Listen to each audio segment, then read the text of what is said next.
Muy buenas tardes, estimados participantes.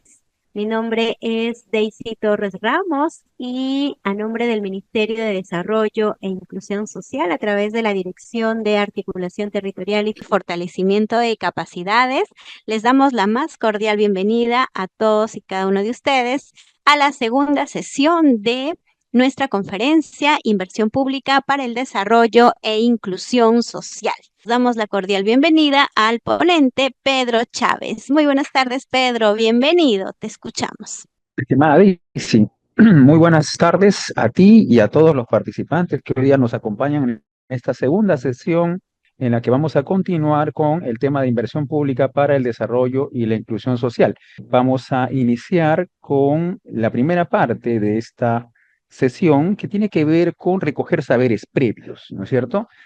Entonces, para esto es necesario hacer una pregunta que inquiete a los participantes, que los motive respecto a los temas que vamos a abordar el día de hoy. Entonces, la pregunta que se me ocurre hacerles en este momento, estimados participantes, es ¿qué sectores podrían, de acuerdo a lo que ustedes piensan, a su criterio, a su experiencia tal vez, aportar más al desarrollo y la inclusión social mediante la inversión pública? Aquí les he colocado unas propuestas de sectores, ¿no es cierto?, que ustedes ven en pantalla. Tenemos sector cultura, medio ambiente, justicia, interior, educación, salud, trabajo y promoción del empleo, agricultura, producción, defensa, y lo que quiero es que ustedes me puedan dar sus impresiones acerca de una especie de priorización o criterio de importancia.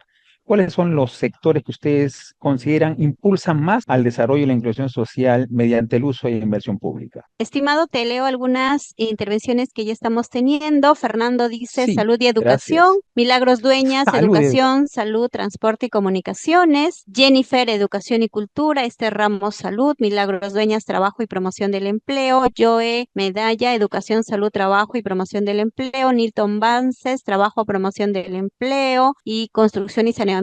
Claudio Aníbal, educación, salud y transporte. Educación, salud, salud y educación y empleo. María Fernández. Guillermina Lourdes, salud, trabajo y promoción del empleo. Lucha Delgado, salud y educación. Educación, salud y cultura, Javier. Tomás Gutizaca, es la actividad agropecuaria. Víctor Efraín, salud y educación. Y John Kenny Paima, el MEF, Ministerio de Economía y Finanzas. Esas son las respuestas de nuestros participantes. correcto. Muchísimas gracias, estimada Daisy, por el recuento de estas intervenciones. Estoy convencido de que muchos de ustedes están totalmente inmersos en la preocupación acerca de la inversión para el desarrollo y la inclusión social, en la medida que, si bien es cierto, han dado casi todos más de dos opciones, transversalmente considero, porque he notado aquí puntualmente lo que Daisy me ha comentado, podríamos ver que son dos en su mayoría los sectores que más coincidencia tienen al respecto de qué está en el imaginario de ustedes respecto al tema de la inversión. Y son precisamente los más importantes, los que consideramos tradicionalmente los más cercanos, los más idóneos con respecto a el tema de ensamblar y conectar calidad de vida para la población, que son precisamente, y aquí voy a develar el telón, educación y salud fundamentalmente, ¿no es cierto? Y la gran mayoría también ha accionado el sector trabajo y promoción del empleo. Y en casos menores, he visto que han dicho sector agricultura y por ahí una mención a producción me parece también. De acuerdo a esto, lo que yo debo decirles es que sí todos coincidimos en que educación y salud son definitivamente los sectores bandera del tema de la incidencia sobre el desarrollo y la inclusión social, porque una persona que a lo largo de su vida no solamente tiene una preocupación por formarse, por el aprendizaje y la adopción de conocimientos, sino que también recibe por parte del Estado la provisión adecuada y apropiada de servicios suficientes y de calidad para que esta persona desarrolle todo su potencial a lo largo de su vida gracias a las herramientas de la educación. Entonces, eso forja un futuro mejor, un mañana mejor, no solamente para la persona, sino también para su familia, sino también para su entorno más cercano, habilidades y habilidades en lo que es el trabajo, la productividad sobre el trabajo. Pero no hay una correcta y apropiada ruta hacia esta productividad del trabajo mediante el conocimiento, si es que no tenemos una salud también que nos despreocupe, es decir, que no tengamos problemas en el tema de la niñez, que no haya problemas, por ejemplo, de anemia, de desnutrición crónica infantil, que no haya problemas de salud que no permitan el desarrollo integral orgánico del ser humano que quiere aprender y que quiere, después del aprendizaje, desarrollar sus capacidades y sus potencialidades y sus competencias adquiridas a lo largo de su ciclo de vida. Educación, por supuesto, son dos sectores que se complementan en el objetivo de fomentar el desarrollo y la inclusión económica y social en todos los países. Definitivamente, el trabajo y la promoción del empleo está también como uno de los sectores clave, ¿no es cierto? Porque ¿qué más que el trabajo como el principal programa social? Incluso se ha escuchado en algún momento alguna frase respecto a esto, a esta idea de que el trabajo digno, el trabajo genera ingresos económicos, que genera ahorro, que genera riqueza, es precisamente uno de los potencializadores del desarrollo social de los países. Pero también es cierto que hay una tendencia a nivel global de darle también cabida a dos sectores que tienen que ver con un concepto fundamental para entender cómo los países que afrontan problemas de pobreza y pobreza extrema pueden encontrar una llave del candado para abrir las puertas hacia una salida de esta situación de manera sostenible.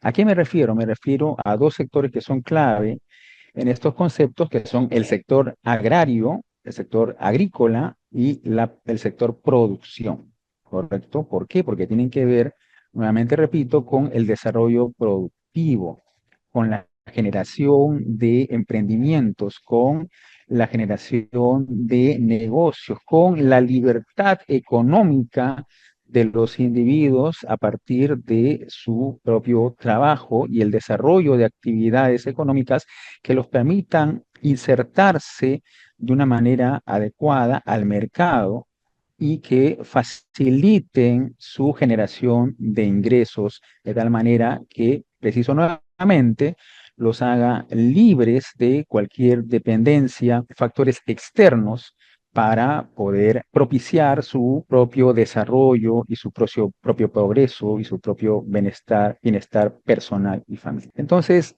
precisamente a tres de estos cuatro temas clave es que nos vamos a abocar el día de hoy, que es la educación, hablar de la inversión pública en educación, a la inversión pública en salud y a la inversión pública en desarrollo productivo. Previamente quisiera hacer una reflexión inicial, concatenar la exposición de hoy con respecto a temas que me parecen importantes de resaltar, que fueron abordados el día de ayer, sobre todo en la parte de la plenaria, en la parte de las preguntas. Y la consideración que quiero señalar al respecto de hoy y lo que vamos a ver como temas es que la inversión pública debe ir más allá del fierro y cemento, se comentó ayer, ¿no es cierto? Fue una preocupación recurrente de los participantes mencionar, decir que manifiestan una duda al respecto si todo en lo que es inversión pública debería enfocarse, orientarse al tema del fierro de cemento, a la construcción. Y en ese sentido, cuando hablamos de inversión pública, debo decir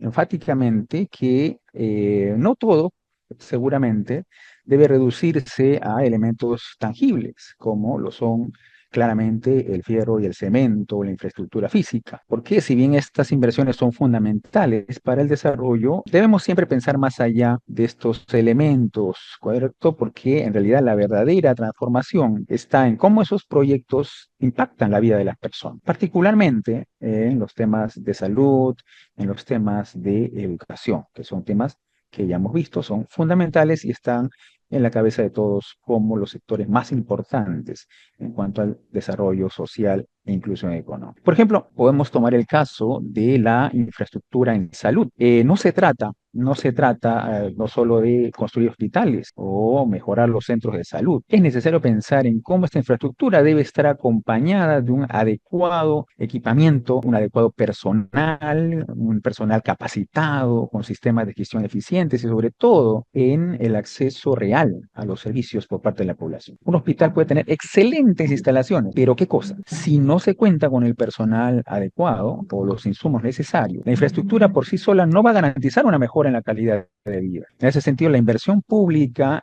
no solo debe centrarse, por supuesto, en el ferro y en el cemento, sino también garantizar que esa infraestructura esté acompañada de un sistema de gestión adecuado y de un funcionamiento efectivo, ¿correcto? En el ámbito de la educación, asimismo, no podemos pensar que construir una escuela o mejorar una infraestructura educativa sea suficiente para mejorar los resultados del sector. ¿Qué necesitamos? Necesitamos infraestructura, sí, pero también necesitamos maestros capacitados, recursos adecuados, programas curriculares que estén actualizados y a la vanguardia de lo que necesita el mercado y también sistemas administrativos que funcionen adecuadamente, ¿cierto? Un aula bien equipada, por ejemplo, no será útil si no se tiene un sistema eficiente de gestión y toda una estrategia que asegure que los niños y jóvenes reciban una formación de calidad. Pero cuando decimos que la mejor manera de combatir la pobreza es hacer obra de infraestructura, eso también tiene que quedar claro. O sea, no es que una cosa sí en desmedro de la otra. Cuando decimos que la mejor manera de combatir la pobreza es hacer obra de infraestructura, no solo hablamos de la construcción de carreteras, de hospitales y de escuelas, sino de garantizar que esos proyectos vayan acompañados de un plan integral que involucre la gestión adecuada de los recursos. No se trata solo de construir canales o represas, también en el tema de agricultura o de desarrollo productivo, sino de garantizar que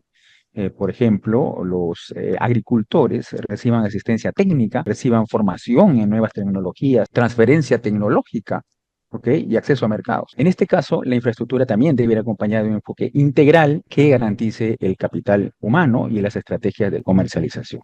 Yo valoro mucho la crítica y el pensamiento crítico en realidad que ustedes han tenido al respecto de que si es necesario o no que la inversión pública tome en cuenta como definición el tema de la preocupación que está sobre todo orientada al tema de la construcción. Pero como veremos hoy, existen otras formas de invertir. Aquí tengo para ustedes algunos datos de lo que venimos haciendo en inversión pública en educación. Miren ustedes, tenemos una imagen que representa estadísticamente lo que es la inversión pública a lo largo de los años, desde el 2015 hasta el 2025, en lo que es presupuesto general, o sea, el presupuesto tanto del gobierno nacional, regional y local del sector educación. En este horizonte del 2015 al 2025 vemos el presupuesto ha incrementado notablemente. Hemos pasado de 25.000 millones de soles en el año 2015 a casi 50.000 millones de soles en este 2025. Entonces, eso es una buena noticia, ¿no es cierto? Que cada vez el presupuesto a un tema tan importante, tan gravitante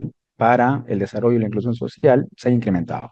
También hay que tener en consideración cuál es la estructura del gasto en educación. Todo bien que conforme pasen los años, el presupuesto se va incrementando, pero al parecer se ha mantenido algo permanente en el tiempo, que es la estructura en tanto distribución de ese presupuesto en gasto corriente y gasto de capital. Cuando hablamos de gasto corriente, en sencillo, es el gasto que se va en temas como pueden ser los salarios de los trabajadores o los insumos que necesitan las instituciones públicas para desarrollar los trabajos diarios. Y cuando hablamos de gasto de capital, nos referimos a temas que tienen que ver fundamentalmente con las inversiones y con el equipamiento y la infraestructura para esas instituciones públicas. Entonces, vemos que en promedio el tema del gasto de capital, que es el gasto que perdura en el tiempo, o que se ha mantenido en un rango de más o menos el 20%, 21% aproximadamente. Aún el gasto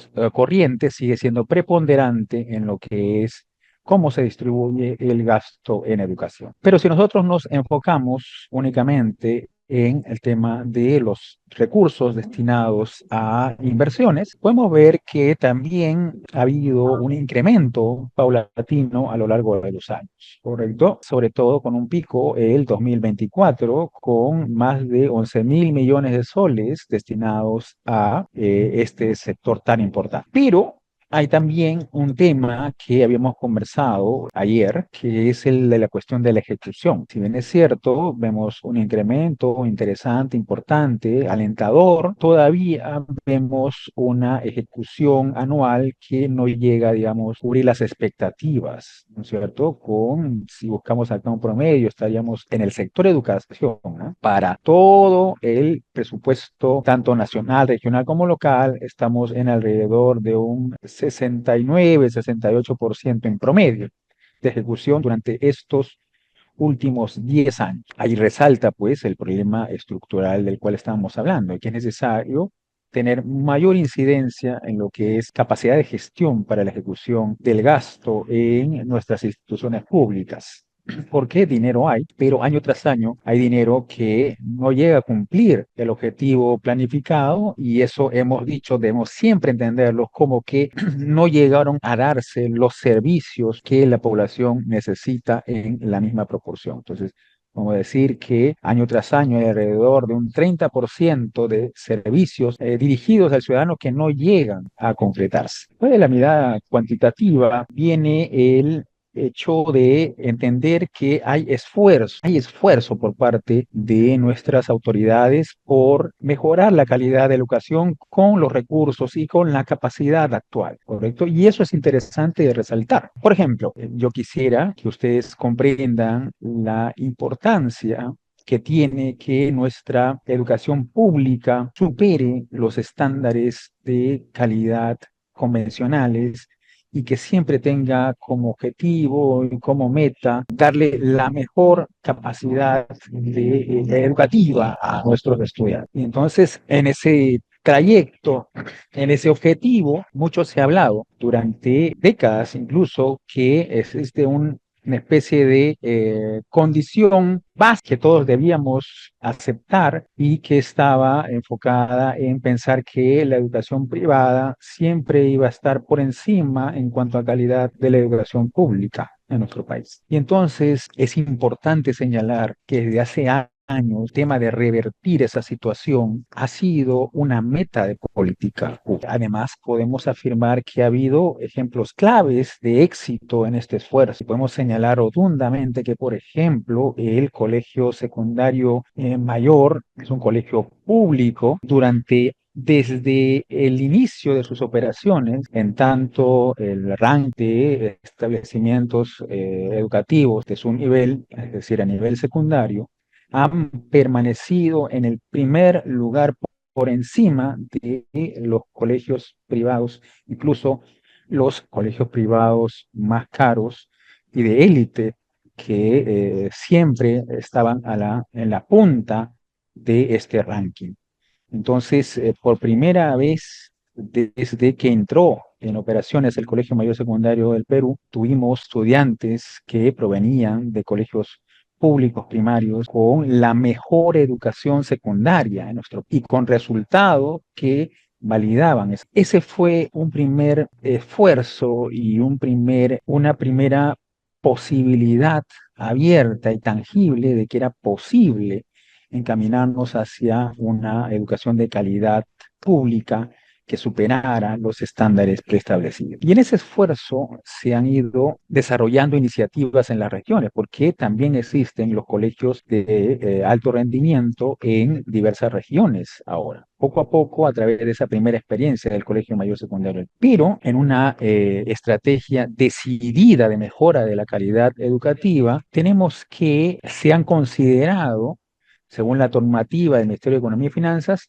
los proyectos especiales de inversión pública. ¿Y qué son los proyectos especiales de inversión? Son tipos de proyectos que están destinados a la ejecución de obras o actividades con objetivos que son específicos, que son prioritarios y sobre todo de gran envergadura. Son aquellos proyectos especiales que buscan generar un impacto significativo en el desarrollo social y económico de un determinado sector o territorio, como proyecto especial de inversión pública, estos deben cumplir con procesos rigurosos de planificación, de formulación, evaluación y ejecución, porque deben garantizar la transparencia y el buen uso de los recursos públicos. ¿Ok? Desde el Ministerio de Educación se tuvo la iniciativa de generar un proyecto especial de inversión pública, que es el primero en su especie, que tiene que ver con ejecutar una cartera de 75 proyectos de infraestructura a nivel de Lima Metropolitana y regiones en el país, con una inversión que va a desarrollarse un periodo de tiempo que tiene como meta llegar a los 5.900 millones de soles en inversión. Y este esfuerzo busca beneficiar a más de 115.000 estudiantes en estos colegios y capacitar y dotar de lo mejor en condiciones de nuevo aprendizaje para 5.100 docentes. Se busca que estas instituciones tengan laboratorios especializados, espacios mejorados, comunes, amplios, seguros y con una implementación de tecnología educativa de punta para apoyar procesos de aprendizaje que sean innovadores. Entonces, hasta la fecha se han entregado 31 escuelas bicentenarias, con lo cual se estaría beneficiando a casi 50.000 estudiantes. Lo bueno de esta propuesta de proyectos especiales es que tiene una metodología de intervención que está muy vinculada al tema del desarrollo de obras privadas, en tanto que tiene la capacidad de tener una precisión en lo que es el manejo de tiempos. Entonces, cada uno de estos establecimientos educativos nuevos y modernos tiene un promedio solamente de 9 a 10 meses de construcción, lo que refleja claramente una eficiencia en la ejecución de los proyectos. Entonces, es una inversión también que tiene la conceptualización de llave en mano. Es decir, cada escuela construida y terminada se entrega completamente equipada, lista para el inicio del año escolar. Ejemplos como este en el tema educativo, este proyecto especial de inversión pública, Escuelas Bicentenario, recuérdenlo bien, es una muestra del compromiso del Estado peruano con la educación, con el bienestar de nuestros estudiantes y futuros ciudadanos que dedicarán su trabajo con el conocimiento adquirido en las aulas a generar la rentabilidad social. Continuará el objetivo del desarrollo de nuestro país. Eso en tanto al tema de la inversión en educación, yo creo que es una muy buena noticia. En cuanto a inversión pública en salud, podemos hacer también una especie de mirada panorámica a lo que ha sido su evolución a lo largo de estos últimos 10 años. En primer lugar, la asignación presupuestal. Vemos aquí también que hay un incremento progresivo de el presupuesto, llegando a alcanzar los 32.000 millones de soles este año 2025. Pero también hay que comentar que si nosotros le damos una mirada al detalle de la estructura del gasto, también vemos como en el caso de educación, que hay pues una distribución que aún da preponderancia al tema del gasto corriente por encima del gasto capital en una proporción bastante alta. Digamos, solo el 15% corresponde a gasto que va a ir dirigido a equipamiento, a obra, a gasto que en activos perdurables y el 84.5% se va en temas de gasto corriente. Eso es importante también tener en consideración. Y cómo estamos específicamente ya cuando abordamos el presupuesto solo destinado a inversiones, vemos que hay un aumento, que en el año 2022 hubo un pico de 5.800 millones, pero en este 2025 estamos en 5.000 millones de soles asignados a el sector salud. Si bien es cierto, esto también es una alentadora noticia, vemos otra coincidencia con el sector educación en tanto a la ejecución. En la ejecución también podemos, a ojo de buen cubero, decir que estamos en alrededor de un promedio del 65% de ejecución, 65, 68% a lo más de ejecución promedio en los últimos 10 años. Y eso es motivo nuevamente de exigir, facilitar también, porque no solamente es exigir, sino dar las condiciones para una mejora en la gestión de la ejecución legal. Tal así como en el sector educación, en el sector salud,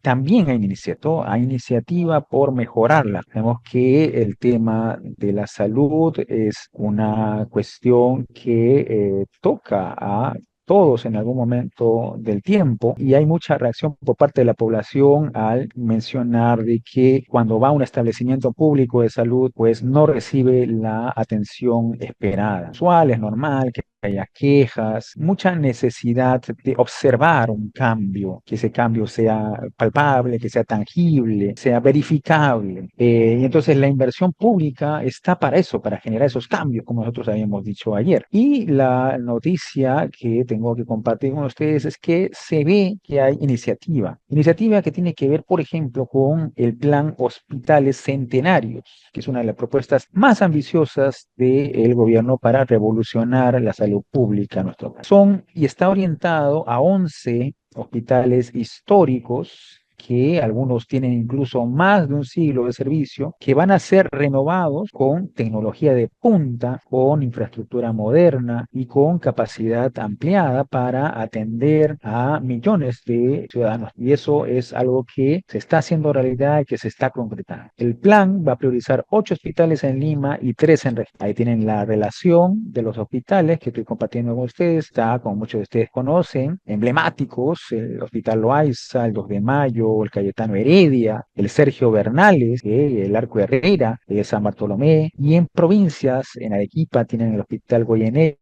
en Trujillo el histórico Hospital Belén, y en Chiclayo el también grande y muy concurrido y muy necesario, muy necesitado de mejoras, Hospital Las Mercedes. ¿Y por qué se ha orientado el enfoque en estos hospitales? Porque son símbolos de la salud peruana. Entonces necesitan como tales camas, se necesitan mejores condiciones de salas UCI, mejores dispositivos, equipamientos, mobiliario. Esto va a generar una inversión sin precedentes, ¿correcto? Una inversión sin precedentes en lo que respecta al sector salud. Son 7.000 millones, las cifras importantes, 7.000 millones para los 4 hospitales más grandes, son alrededor de 2.000 millones solo para el Loaiza, ¿ok? Y son 3.386 millones para el Cayetano Heredia. ¿Cómo se va a financiar? Aquí también es algo importante resaltar que se están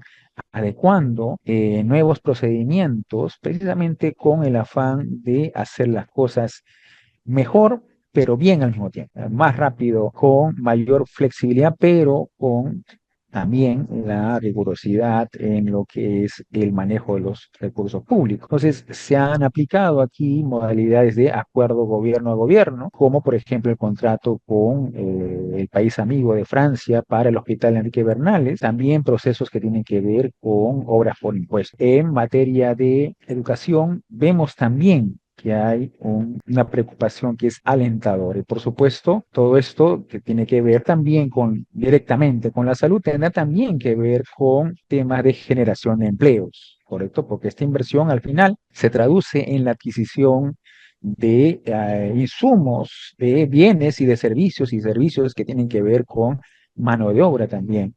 Y por supuesto, esto generará directa e indirectamente empleos que dinamizarán la economía en cada uno de los ámbitos donde se desarrollen estas inversiones. Ahí, a buena hora, una noticia positiva que nos viene desde el PRONIS y desde el Ministerio de Salud, quienes van a auditar cada etapa para evitar, por supuesto, problemas que tengan que ver con el empañamiento de esta gran iniciativa. Entonces, como hemos visto en salud y educación, hay esfuerzos, ¿correcto? Hay claramente una decisión, una voluntad de cada año ir incrementando el presupuesto. Hay una necesidad también, hay que decirlo, de una mejora en la capacidad de gestión del sistema de gastos, pero también vemos que hay una nueva concepción acerca de la necesidad urgente de dar una respuesta rápida, concreta, visible, pronta a la población acerca de estos dos servicios que son fundamentales para el desarrollo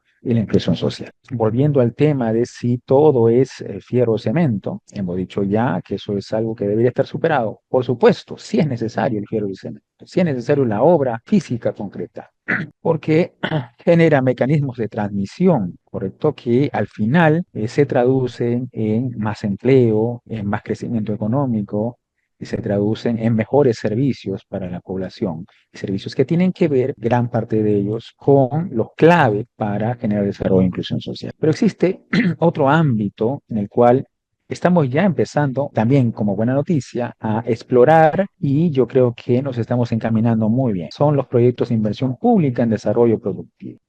Hay que entender para esto, en primer lugar, que existe una diferencia entre proyecto social, lo que es un proyecto social y lo que es un proyecto productivo. Un proyecto social transfiere recursos, es decir, entrega subsidios, ¿ok? Se preocupa por el bienestar humano y social, da seguridad alimentaria y nutrición, da beneficios sociales y alivia la pobreza, ¿ok? Pero un proyecto productivo tiene ciertas características que son esenciales y fundamentalmente diferenciadoras. Aquí se promociona, se fomenta mediante servicios públicos de asistencia técnico-productiva. Se busca, por lo tanto, incrementar la productividad y la producción dando beneficios e ingresos económicos y por lo tanto un proyecto productivo se constituye en un elemento dinamizador de economías locales, principalmente y primordialmente generar empleo. Un proyecto social puede, sin lugar a dudas, ser muy indispensable en lugares donde se requiere una protección, una asistencia social urgente. Pero, digamos, muchas veces este proyecto social puede tener como objetivo central ser un paliativo para una situación, pero un proyecto no se enfoca en ser un paliativo, sino en ser una plataforma aceleradora de salir de una condición de pobreza y de necesidad a una condición de riqueza y de mejora de las capacidades productivas para generar esa riqueza en la población. En este nuevo enfoque orientador del desarrollo productivo hay algunas definiciones que son importantes, como por ejemplo el de la cadena productiva. Si todos debemos saber que una cadena productiva es un proceso en el que un conjunto de operaciones planificadas y de transformación de unos determinados factores o insumos de bienes y servicios mediante la aplicación de un procedimiento tecnológico. Entonces, es una actividad económica que va a generar ingresos. Esa es su finalidad. No es la finalidad del Estado la generación de ingresos, salvo ley expresa. Eso también lo sabemos. Pero vamos a priorizar ciertas cadenas para buscar cómo darle forma a llevar inversión que fortalezcan las mismas y ayuden a generar ese desarrollo productivo en los ámbitos territoriales. Para esto son componentes fundamentales el ingreso y la tecnología. Por eso lo tenemos como ejes en este esquema gráfico. Nosotros tenemos inversiones, posibilidades de inversión, sí, con baja tecnología que genera, digamos, ingresos adecuados. Y aquí esto es menester sobre todo de los gobiernos nacionales, regionales y locales, que tienen sus organismos, que tienen sus áreas especializadas para fomentar proyectos e inversiones que lleven la agricultura orientada al mercado mediante asistencia técnica, mediante dotación de repente de semillas mejoradas, mediante estrategias que tengan que ver la mejora de los procesos productivos para temas que tienen que ver con ingresos menores y con el apoyo con tecnología no de tan alto nivel. Tenemos a instituciones como Foncoes, como Agrorural, que están interviniendo en ese sentido, pero sobre todo pensando en agricultura de subsistencia, cómo hacer que los sectores rurales, digamos, más desfavorecidos puedan al menos subsistir y servir, que la agricultura sirva como un apoyo de subsistencia a estas comunidades. También tenemos el tema de programas o proyectos, inversiones que son de un manejo tecnológico más alto y que generan ingresos menores. Y lo llamamos inversiones que nos llevan a una agricultura de transición, ¿de acuerdo? Que principalmente ahí tenemos también la posibilidad de intervención de los gobiernos nacional, regional y local. Y también tenemos un espacio para las inversiones con un alto componente tecnológico generador de ingresos más altos, que principalmente está orientado a fomentar, a apoyar la agricultura dirigida con la mirada hacia la exportación. Entonces ahí tenemos un esfuerzo combinado tanto por parte de SENASA o por parte de esta institución nueva que es Agromercado, que es una especie de evolución de lo que fue en su momento Sierra Exportadora, Sierra Selva Exportadora. Entonces, con estas intervenciones lo que se pretende es dar servicios de apoyo al desarrollo productivo, es decir, proveer servicios orientados a atender la demanda de los productores por temas de asistencia técnica, capacitación, asesoría en gestión empresarial y productiva. Entonces, va por el camino facilitar la adopción tecnológica y dotar de conocimientos que mejoren sobre todo la productividad y el manejo de los negocios de los productores agropecuarios. Ya entramos en la posibilidad, en la lógica de que el Estado interviene también en estos temas de darle apoyo directo al productor agropecuario o alguna forma de organización de productores agropecuarios para mejorar sus capacidades productivas. Y esto tiene una justificación en tanto se prestan estos servicios a pequeños y medianos productores que en la actualidad no están pues en la capacidad de acceder a dichos servicios. Existen fallas de mercado. Se reconoce que existen fallas de mercado que van a afectar la eficiencia, la eficacia y la competitividad de las cadenas productivas. Ahí es cuando se observa la necesidad de la intervención del Estado para proveer los servicios de apoyo, facilitando, como lo hemos dicho, la transferencia de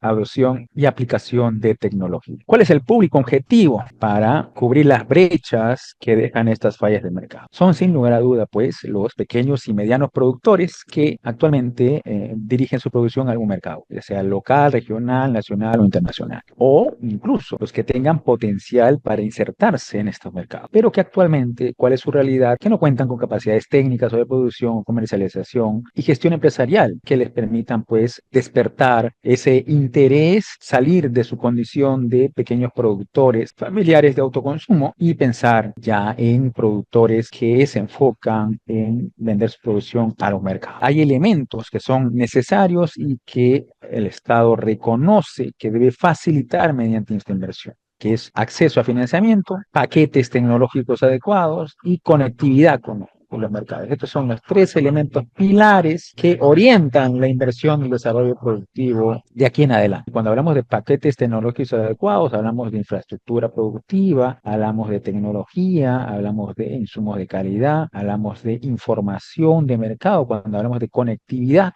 hablamos de capacidad asociativa, de gestión en la comercialización. Toda esta dotación de herramientas le va a permitir al productor que se inserte al mercado con una mayor esperanza de éxito. Entonces, en concreto, los servicios de apoyo al desarrollo productivo están orientados al asesoramiento, a la asistencia técnica, a dotar de herramientas, en concreto, herramientas y equipamiento mínimo indispensable para que pueda, a través de proyectos o de planes de negocio, desarrollar su talento y capacidad para hacer negocio. Entonces, esta nueva tipología de inversiones propuesta por el Ministerio de Economía y Finanzas puede ser ejecutada ya por los tres niveles de gobierno. El indicador de brecha ha sido definido como porcentaje de trabajadores agropecuarios o productores, perdón, agropecuarios sin servicio. Básicamente, estos proyectos de inversión pública van a considerar las cadenas productivas en sectores productivos que son el sector productivo agrario, el cual va a incluir las cadenas de productos agrícolas, pecuarios y forestales que tienen fines comerciales, ¿de acuerdo? O sea, frutas, legumbres, hortalizas, desde los insumos hasta el proceso de comercialización, pasando por transformación mínima quizás, pero que sea pertinente en el marco del desarrollo de esa cadena productiva. Pero también se orienta hacia la transformación primaria, es decir, incluye, por ejemplo, cadenas de lácteos, post cosecha de café, post cosecha de cacao. Estoy hablando del café que ya no solamente se vende en granos, sino que se vende hasta en pequeños empaquetaduras. Y el cacao que no se vende a granel en sacos, sino que puede pasar por un proceso de transformación industrial, ¿ok? Procesamiento industrial que los puede llevar a incluso venderse en el formato de chocolates. Y entonces los componentes de los proyectos de inversión que están orientados a estos servicios de apoyo al desarrollo productivo los tienen ahí, son la asistencia técnica productiva, la capacitación, entrenamiento, la articulación de mercados y la transformación y comercialización. En la asistencia técnica productiva, acompañamiento, adiestramiento a los productores en sus propias unidades agrarias con la aplicación de tecnologías nuevas o mejoradas, ¿correcto? Y bajo la modalidad de aprender haciendo. En tanto a capacitación, entrenamiento, hablamos de eventos, realizar eventos específicos o pasantías o programas que tengan que ver con la mejora de sus procesos productivos.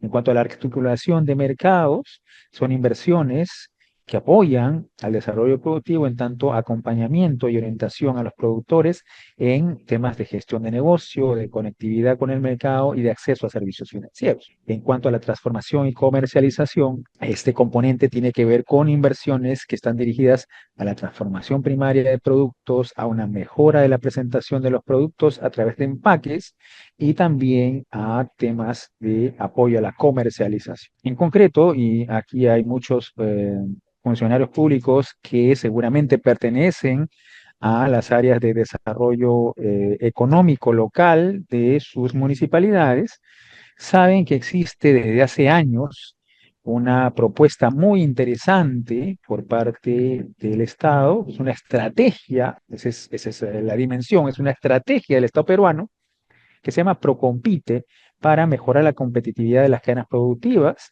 a través de procesos concursables.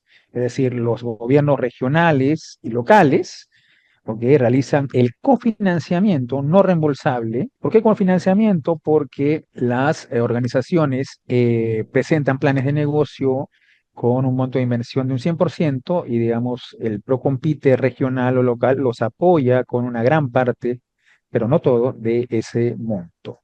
Y es no reembolsable porque no se trata de un préstamo, sino que mediante un esquema de seguimiento y monitoreo a los recursos que fueron desembolsados, se verifica a lo largo del tiempo el cumplimiento de los objetivos y metas del plan de negocio. Si hay objetivos y metas cumplidas, entonces la organización puede tener el alivio de que todo lo que ha conseguido mediante este fondo concursable formará parte ya de su patrimonio y le seguirá ayudando en la generación de nuevos negocios, ¿correcto? Y mayor producción y mayor generación de ingresos. Entonces, el objetivo de Procompite a nivel nacional es el de promover el desarrollo económico local mediante el apoyo a cadenas productivas que son priorizadas territorialmente. ¿Qué es lo importante de esto? Es la capacidad de los recursos que se pueden destinar a los Procompites a nivel regional o local.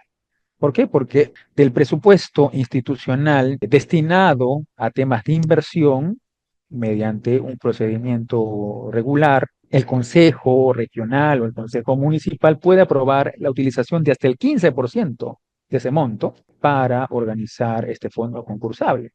Con lo cual, miren, recuerdan que había un problema estructural, que es el tema de la ejecución, sobre todo en lo que es inversiones. Entonces, con esta posibilidad de hasta el 15, de utilizar hasta el 15% del monto de inversiones para el Fondo por Compite, también se estaría abordando esta necesidad y la solución, o formaría parte de la solución a esta problemática estructural. ¿Cuál es el impacto esperado y que se está verificando? Porque debo decirles que en mi propia experiencia he tenido la oportunidad de no solo observar, sino también en algún momento conducir procesos Procompite y hemos verificado efectivamente se ha cumplido con fortalecer las cadenas productivas, con incrementar la productividad y dotar una capacidad por parte de las organizaciones para impulsarse de manera solidaria, accediendo a mercados y con lo cual se genera toda una dinámica virtuosa de desarrollo regional sostenible. Tengo entonces, como el tiempo apremia, ya que darles tres reflexiones finales. En primer lugar, la inversión pública tiene un gran potencial, estimados participantes, para, mediante la sinergia con la inversión privada, potenciar la actividad económica en los territorios y dotar de servicios públicos a la población que tengan incidencia directa en el desarrollo y la inclusión social. Pero hay que tener para esto una mirada estratégica que es fundamental. En el Perú, cada 100 soles invertidos, esta estadística es importante, de cada 100 soles invertidos, 80 provienen del sector privado. ¿Y esto qué demuestra? La importancia del capital privado en el desarrollo económico del país. Para maximizar este impacto es esencial fortalecer algo que es necesario que ustedes se puedan llevar como reflexión y como tarea. Son las alianzas público-privadas y las obras por impuestos, que son herramientas que permiten movilizar recursos privados hacia proyectos de infraestructura y servicios públicos. Alianzas público-privadas hacia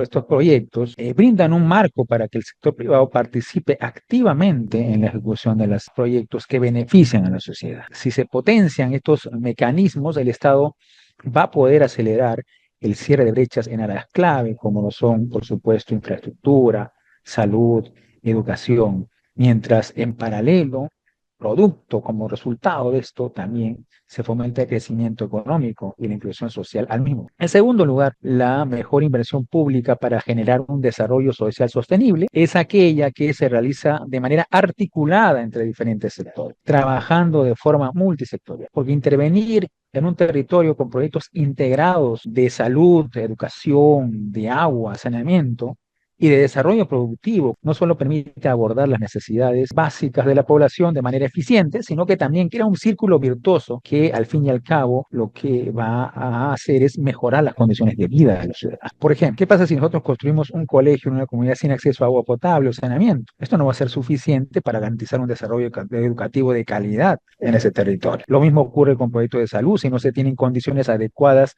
de infraestructura y de servicios básicos, de electricidad. ¿Ok? Condiciones mínimas. Si esto le añadimos a iniciativas de desarrollo productivo como lo son la agricultura o emprendimientos locales, los servicios de apoyo al desarrollo productivo que acabamos de ver, los efectos positivos, ténganlo muy por seguro, se van a multiplicar y van a mejorar las capacidades de las economías de nuestras poblaciones. Entonces, la clave está en que estas intervenciones deben ir de la mano con una correcta planificación y deben ser ejecutadas de manera conjunta para asegurar que los beneficios puedan ser pues sostenibles a largo plazo. Finalmente, estimados, creo que ya hemos o ya tenemos más o menos claro que el problema de la inversión pública no va tanto ya por una cuestión de falta de planes, falta de ideas de proyectos de inversión. El problema es que de repente, y esto es una invitación a reflexión, me doy una licencia con respecto a ello de participar de mi propio, creo que debemos caminar en una misma dirección y eso debe ser una guía orientadora. En el ámbito de la discusión sobre la inversión en desarrollo social, debe fundamentarse en cuál debe ser esta pauta orientadora. Creo que debe ser por encima de todos una sola cosa, que es pensar en el desarrollo social e inclusivo de nuestro país, teniendo en consideración el desarrollo de la dignidad de la persona. ¿Okay? El primer artículo de nuestra Constitución dice la defensa de la persona humana y el respeto de su dignidad son el fin supremo de la sociedad y del Estado, lo cual es una declaración maravillosa, contundente. Si fuera por mí, esa debería ser la primera y única página de nuestra Constitución, porque es un mandato que nos obliga a todos a pensar de la misma manera, de tener ese foco orientado. Si yo estoy en el sector salud, entonces si yo tengo en cuenta esta premisa, no solamente estoy administrando medicamentos o gestionando citas, sino que voy a estar pensando en la persona que está al frente mío, que está esperando una atención digna, un otorgamiento de un servicio de calidad. Si estoy gestionando un proyecto de infraestructura, ya sea en salud o en educación o en desarrollo productivo, no estoy pensando solamente en colocar cementos y ladrillos, pienso en cómo ese colegio le va a proporcionar un espacio seguro y adecuado para el aprendizaje de los niños y cómo establecimiento de salud le va a generar bienestar y tranquilidad familiar a una persona y le va a permitir pues desarrollarse con total tranquilidad en su ámbito laboral. Entonces, esto nos lleva a pensar que la inversión pública como herramienta clave para el desarrollo y la inclusión social es un trabajo de todos y esto por sobre todo el tema de pensar en una orientación en común. Debemos hacer que la inversión pública no solamente sea un proceso técnico de ejecución de obras, entonces, sino una verdadera herramienta para generar inclusión social, trabajo, progreso de largo plazo para todos los ciudadanos. Con estas reflexiones finales, yo concluyo mi exposición el día de hoy, pero por supuesto queda abierta la plenaria para cualquier pregunta que ustedes puedan realizar. Muchísimas gracias, estimado Pedro. Una extraordinaria presentación y hemos observado también la interacción de todos los participantes a través del chat, lo cual agradecemos infinitamente. Bien, vamos a pasar al momento de las preguntas de parte de nuestros participantes. Pueden desde este momento activar su micrófono para realizar su respectiva consulta a nuestro experto Pedro Chávez. Les escuchamos. Tenemos una pregunta de Fernando Corrales, nos dice, ¿de qué manera hacemos que la descentralización se concrete, ya que sería la forma más adecuada de optimizar los escasos recursos del Estado a través de la inversión pública y privada? El tema de la descentralización es importantísimo porque los problemas del Perú son tantos y tan vastos que están distribuidos a lo largo y ancho del territorio nacional. Pero para esto es necesario también hacer una reflexión sobre las cifras que hemos visto, que el tema concreto y efectivo, la necesidad de descentralizar es cuánto presupuesto tienes para utilizar inversión y darle a través de esta utilización buenos servicios ciudadanos. Y hemos visto que en temporadas anteriores, ya hace más de una década, el Estado centralizador de recursos ha ido desapareciendo y poco a poco, progresivamente, claro está, se han ido destinando mayores recursos a las regiones y a los gobiernos locales para desarrollar proyectos. Digamos, el problema ahorita no está en decidir si descentralizamos o no descentralizamos los recursos públicos destinados a la inversión, sino cómo hacemos mejor gestión en cada territorio regional y local para que los recursos que ya están asignados eleven su nivel de ejecución, que eso es una preocupación que yo les he expuesto incluso con gráficas estadísticas, ¿no? Eso es una labor preponderante, digamos, en los próximos años, deshacernos de esta leyenda negra de que los gobiernos regionales y locales no saben ejecutar. Yo creo que esa es la principal tarea que nos toca abordar en los próximos años. Tenemos varias intervenciones en la sala de lectura, puedes hacer tu reflexión final. Tenemos a Patricia Arce, dice, es importante la inversión, pero la colaboración entre la inversión pública y privada puede mejorar la eficiencia y efectividad de los proyectos y servicios públicos, colaborando en proyectos específicos, compartiendo riesgos y beneficios. Se debe de combinar recursos públicos y privados para financiar proyectos de interés común, otorgando concesiones a empresas privadas para operar servicios o infraestructura pública para mejorar la eficiencia y efectividad de los proyectos. Así se puede reducir costo y mejorar la calidad de los servicios. Es importante alinear los intereses y objetivos de ambas partes para asegurar el éxito del proyecto, establecer un marco regulatorio y de supervisión adecuado para garantizar la transparencia y la rendición de cuentas. Carlos Johnny nos dice, es falso que no están capacitados, pasa que los gobiernos locales, por ejemplo, no tienen presupuesto para la elaboración de expedientes técnicos. Para una real descentralización habría que cambiar las normas porque hasta ahora aún hay centralismo. Considero que la productividad de cada región debe quedarse en su región, pero sucede todo lo contrario. David dice, el Estado debe implementar más fondos concursables con más accesibilidad con núcleos ejecutores. Fernando Corrales, el Minagri tiene que instalarse en las oficinas de desarrollo agropecuario de las municipalidades, dice Jacob Tejada. Washington Urquizo, ahora la inversión pública está tan restringida que la función del Minagri es de monitor solamente y los gobiernos locales en la sierra no pueden consolidar las cadenas productivas. Jacob Tejada dice, se tiene que hacer un intenso trabajo de sensibilización a los alcaldes que se preocupan por su proyecto de infraestructura bandera, que es fierro y cemento de su gestión, como Monumentos a Loyuco, nos pone como ejemplo. antes que eliminar la condición de la pobreza y pobreza extrema de sus población. Y finalmente Reinaldo Guerrero dice, buenas tardes, ¿a qué se refiere alivia la pobreza? Las cadenas productivas no se pueden trabajar como una inversión que se puede hacer un IOAR. Antes se podía trabajar con inversión las ECAS, ahora ya no se puede. Estas son algunas de las intervenciones de nuestros participantes que se han ido registrando a través del chat. Estimado Pedro, nos gustaría que en base a esto puedas brindarnos una reflexión final para de esta manera dar por cerrada esta conferencia.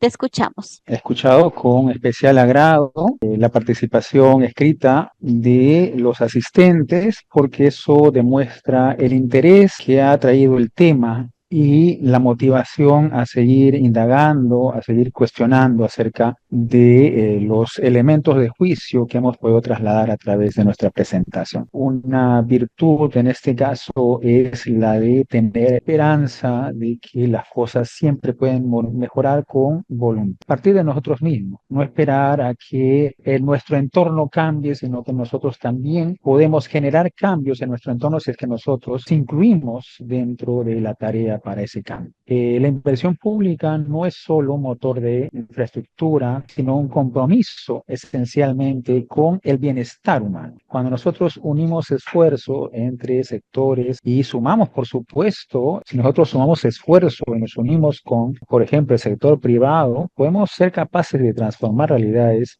y cerrar brechas. Y muchas veces estas iniciativas no van a venir de un externo necesariamente, sino que tienen que salir como propuesta de nosotros mismos para ir a la búsqueda de estas alternativas, de estas posibilidades de solución y de transformación. Porque mientras nosotros, hablando en primera persona, tengamos esa capacidad de salir a buscar cambio, nosotros le vamos a ofrecer a las personas que son los receptores de nuestro servicio la dignidad y las oportunidades que por supuesto merecen para un futuro mejor. Con esa reflexión me quiero quedar, estimada Daisy, y yo agradezco nuevamente a los organizadores por esta oportunidad y por supuesto en mayor medida a los participantes que han tenido la deferencia de poder escucharme en estas dos sesiones. Muchísimas gracias a ti, estimado Pedro Chávez. Nos has enriquecido muchísimo con la presentación que has realizado en estas dos sesiones. De esta manera estamos dando por culminada la conferencia Inversión Pública. La constancia es entregada cuando cumplimos los dos requisitos. El primero, participar en ambas sesiones. Y el segundo, cada sesión tener una permanencia mínima de 70 minutos. Vamos a tomar la foto respectiva. Saludamos. Ahí está, todos los que vamos a recibir nuestra constancia. Muchísimas gracias a todos y todas. Nos reencontramos entonces el próximo martes y miércoles en una nueva conferencia para que ustedes puedan fortalecerse. Un fuerte abrazo, tengan una excelente semana. Permiso. Ponle punche y ganamos todos, Perú. Gobierno del Perú.